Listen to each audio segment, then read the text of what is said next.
You know that feeling of being completely stuck. You put in the hours, you try to get ahead, but your bank account, your career, your life, it just isn't moving. When we hit that wall, our brains have a very predictable defense mechanism. We look outward. We point to a stagnant economy, a terrible boss, or just a bad roll of the genetic dice. It is incredibly comforting to believe the world is doing this to us. Over a century ago, a British writer named James Allen published a tiny book that dismantles that comfort entirely. In As a Man Thinketh, he proposed an idea so sharp it cuts through every excuse we have. He asked people to consider a terrifying possibility. What if every failure and every setback you experience has absolutely nothing to do with luck? Allen argued that your environment is simply a looking glass, a flawless, uncompromising mirror reflecting the exact thoughts you secretly hold in your head. If we take him literally, most of us are walking around with a massive blind spot. We spend our lives playing the victim of our physical circumstances, completely unaware of the hidden mechanical laws that are actually generating our reality. To understand how this works, we must stop treating the mind like some poetic, abstract concept. Allen asks us to look at it as a rigid biological system, a garden. And the primary rule of any garden is inevitability. There is no such thing as an empty, neutral plot of dirt. The soil is always active. It must produce something.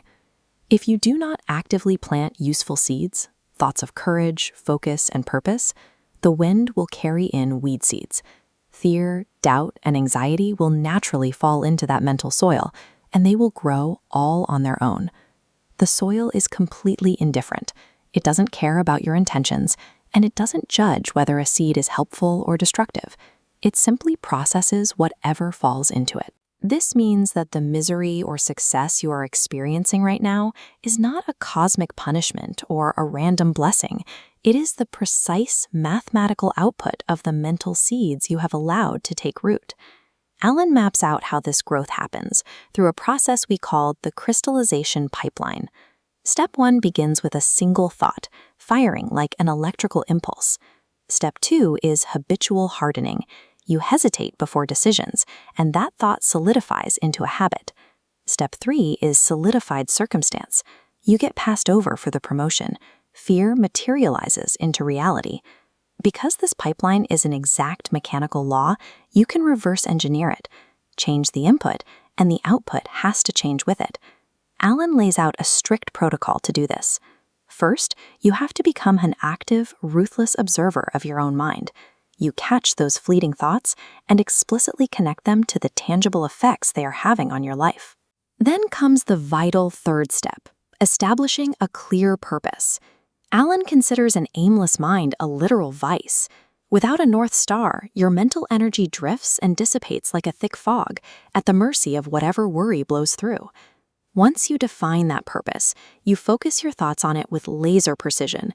You deliberately plant seeds of self-reliance and consciously build up the positive habits required to choke out the old ones. A defined purpose gathers up all that scattered, foggy energy and condenses it into a dense, directional beam. It generates the internal power needed to steer through any storm and force physical action.